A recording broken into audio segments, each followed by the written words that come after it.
അങ്ങനെ ഞാൻ വീട്ടിൽ നിന്നിറങ്ങി. ഞാൻ മാത്രമല്ല കേട്ടോ, എല്ലാവരും ഉണ്ടായിരുന്നു. എൻ്റെ മോളാണ് ആ ഡാൻസ് കളിച്ചുകൊണ്ടിരിക്കുന്നത്. എല്ലാ മക്കളും കട്ട വെയിറ്റിങ്ങിലേനി. വേറെ ഒന്നുമല്ല, നിങ്ങൾ കാണുന്നില്ലേ ആ ബസ് വരുന്നത്, അതിനെ നിർത്തിക്കാൻ വേണ്ടിയിട്ട് എല്ലാവരും കൈ കാണിച്ചുകൊണ്ടിരിക്കുകയാണ്. എന്താണേലും ബസ് നിർത്തി. പിന്നെ ഉച്ച സമയമായതുകൊണ്ട് തന്നെ അധികം തിരക്കും കാര്യമൊന്നും ഇല്ലായിരുന്നു കേട്ടോ. ഞാൻ മക്കളെ വീഡിയോ എടുത്തുകൊണ്ടിരിക്കുന്നതിനിടയിൽ ഡ്രൈവർ ശ്രദ്ധിക്കുന്നുണ്ട്, ഡ്രൈവറെയാണോ എടുക്കുന്നതെന്ന്. ഇപ്പോഴത്തെ കാലമല്ലേ, ഒന്നും പറഞ്ഞിട്ട് കാര്യമില്ല. ഞാൻ മെല്ലെ മുന്നോട്ട് നോക്കിയിട്ട് വീഡിയോ എടുക്കാൻ തുടങ്ങി. അത് കഴിഞ്ഞിട്ട് ഞങ്ങൾ ടൗണിലെത്താൻ കുറച്ച് ദൂരമുള്ളതുകൊണ്ട് തന്നെ സമയം എടുത്തു കേട്ടോ. അത് കഴിഞ്ഞ് ഞങ്ങൾ എങ്ങോട്ടാണ് പോകുന്നതെന്ന് വെച്ചാൽ വേറെ എവിടേക്കും അല്ല, ചെമ്മണ്ണൂരേക്കാണ്. കാരണം ഒരു സ്കീം ഉണ്ടായിരുന്നു സിസ്റ്റർ ചേർന്ന്. അപ്പം എടുക്കാനുള്ള സമയമായപ്പം ഞങ്ങളെല്ലാവരും കൂടി വന്നതാണ്. അവിടെ എത്തിക്കഴിഞ്ഞപ്പം അവിടെ അത്യാവശ്യം കസ്റ്റമേഴ്സും തിരക്കും കാര്യങ്ങളൊക്കെ ഉണ്ടായിരുന്നു കേട്ടോ. എന്തായാലും പേപ്പേഴ്സും കാര്യങ്ങളൊക്കെ ഞങ്ങൾ കൊടുത്ത് അതൊക്കെ കഴിഞ്ഞിട്ട് ഞങ്ങൾ പർച്ചേസ് ചെയ്യാൻ വേണ്ടിയിട്ടിരുന്നു കേട്ടോ.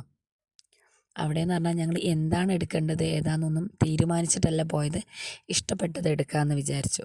അങ്ങനെ ഞങ്ങൾ ആദ്യം നോക്കിയിരുന്നത് ചെയിൻ്റെ സെക്ഷനാണ് കേട്ടോ. അത്യാവശ്യം നല്ല മോഡൽസും അതുപോലെ തന്നെ നല്ല കളക്ഷൻസും കാര്യങ്ങളൊക്കെ ഉണ്ടായിരുന്നു കേട്ടോ. എനിക്കൊരുവിധം കുറേ മോഡൽസൊക്കെ ഇഷ്ടപ്പെട്ടു കേട്ടോ.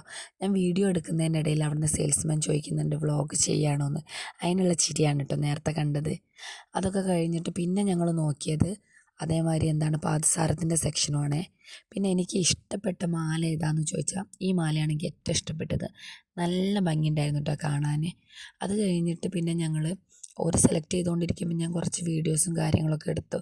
അത്യാവശ്യം നല്ല കളക്ഷനും കാര്യങ്ങളൊക്കെ ഉള്ളതുകൊണ്ട് തന്നെ അതിൻ്റെ മോഡലുകളൊക്കെ വെറുതെ ചുമ്മാ ഇരിക്കുമ്പോൾ നമുക്ക് ഏറ്റവും ഇഷ്ടമുള്ള കാര്യമാണല്ലോ സ്വർണ്ണം നോക്കുക എന്നുള്ളത്. അതുകൊണ്ട് തന്നെ സ്വർണ്ണങ്ങളും കാര്യങ്ങളൊക്കെ നോക്കി വീഡിയോസൊക്കെ എടുത്ത് അതിൻ്റെ ഇടയിൽ സെലക്ഷനും കാര്യങ്ങളൊക്കെ അവർ കഴിക്കുന്നുണ്ടായിരുന്നു കേട്ടോ. പിന്നെ ഞങ്ങൾ നോക്കിയിട്ടുണ്ടായിരുന്നത് ബ്രേസ്ലെറ്റിൻ്റെ സെക്ഷനായിരുന്നു. അതെന്ന് പറഞ്ഞാൽ സിമ്പിൾ മോഡലായിരുന്നു വേണ്ടിയിട്ടുണ്ടായിരുന്നത്. അത്യാവശ്യം സിമ്പിൾ മോഡലിൽ നല്ല സ്റ്റോണൊക്കെ വെച്ചിട്ടുള്ള നല്ല കളക്ഷൻസ് തന്നെ അവിടെ ഉണ്ടായിരുന്നു കേട്ടോ. ഞങ്ങൾ കുറച്ചൊക്കെ നോക്കി വെച്ചിട്ടുണ്ടായിരുന്നേ. പിന്നെ ഞങ്ങൾ ഫുഡ് കഴിച്ചിട്ടില്ലായിരുന്നു. അത് കഴിക്കാമെന്ന് പറഞ്ഞാൽ അത്യാവശ്യം ലേറ്റായിട്ടാണ് അവിടെ നിന്ന് ഇറങ്ങാൻ പറ്റിയിട്ടുണ്ടായിരുന്നത്. അത്യാവശ്യം സെലക്ഷനും കാര്യങ്ങളൊക്കെ നടത്തി വെച്ചിട്ട് ഞങ്ങൾ ഫുഡ് കഴിക്കാൻ വേണ്ടിയിട്ട് ഇറങ്ങുക ചെയ്തത്. പിന്നെ ഞങ്ങൾ അങ്ങോട്ട് തന്നെ തിരിച്ച് കയറി. അവിടെ ഞങ്ങൾ കുഞ്ഞാവനെ കൊണ്ടുവന്നിട്ടുണ്ടായിരുന്നു.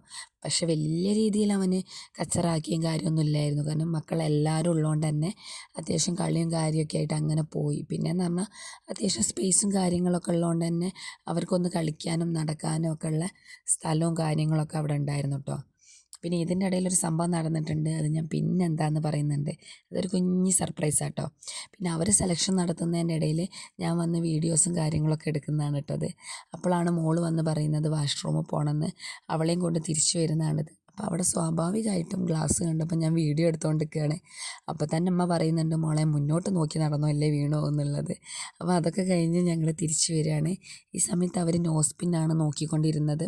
ഡയമണ്ടിൻ്റെ നോസ്പിന്നാണ് എടുത്തത്. അത്യാവശ്യം നല്ല കളക്ഷനും കാര്യങ്ങളൊക്കെ ഉണ്ട്. പിന്നെ താരതമ്യേന റേറ്റിൻ്റെ കാര്യത്തിലൊക്കെ ആണെങ്കിലും അതുപോലെ തന്നെ പണിക്കൂലീൻ്റെ കാര്യത്തിലൊക്കെ ഞങ്ങൾ കുറവും കാര്യങ്ങളൊക്കെ ഉണ്ടായിരുന്നു കേട്ടോ. അങ്ങനെ അതൊക്കെ എടുത്തതിന് ശേഷം മക്കളിവിടെ കുഞ്ഞാവനെ കളിപ്പിച്ചുകൊണ്ടിരിക്കുകയാണ്. കാരണം എന്താ വെച്ചാൽ ഞങ്ങൾ വന്നിട്ട് കുറേ സമയമായിട്ടുണ്ട്. ഞങ്ങൾ ഏകദേശം രാത്രിയാണ് തിരിച്ചു വന്നപ്പം നമുക്കിത് സെലക്ട് ചെയ്യുന്നതും അതുപോലെ പർച്ചേസ് ചെയ്യുന്നതൊക്കെ ഇഷ്ടമുള്ള കാര്യമാണല്ലോ. മക്കൾക്ക് എന്തായാലും ബോറടിക്കുമല്ലോ. അപ്പം ഞങ്ങൾ നൈറ്റായി ഇവിടുന്ന് തിരിച്ചിറങ്ങിയിട്ട് ഞങ്ങൾ ആദ്യമേ പറഞ്ഞിട്ടുണ്ടായിരുന്നവരോട് ഞങ്ങൾ ഇവിടെ കൊണ്ടുപോകാമെന്നുള്ള കാര്യം, ഇവിടെ മാനാഞ്ചിറയിൽ. അതുകൊണ്ട് തന്നെ മാനാഞ്ചിറയിലേക്കാണ് പോകുന്നത്. പക്ഷേ വണ്ടിയൊന്നും കിട്ടാത്തതുകൊണ്ട് ആദ്യം നടന്ന്, അതിന് ശേഷം കുറച്ച് പോയതിന് ശേഷമാണ് ഞങ്ങൾക്ക് ഓട്ടോ കിട്ടിയത് കേട്ടോ. മാനാഞ്ചിറയിൽ എത്തിയപ്പോൾ തന്നെ ഏകദേശം എൻ്റെ ചാർജ് തീരാനായിരുന്നു. പിന്നെ മാനാഞ്ചിറയിൽ നിന്ന് ഞങ്ങൾ നേരെ വീട്ടിലേക്ക് പോവുകയാണ് ചെയ്തത് കേട്ടോ.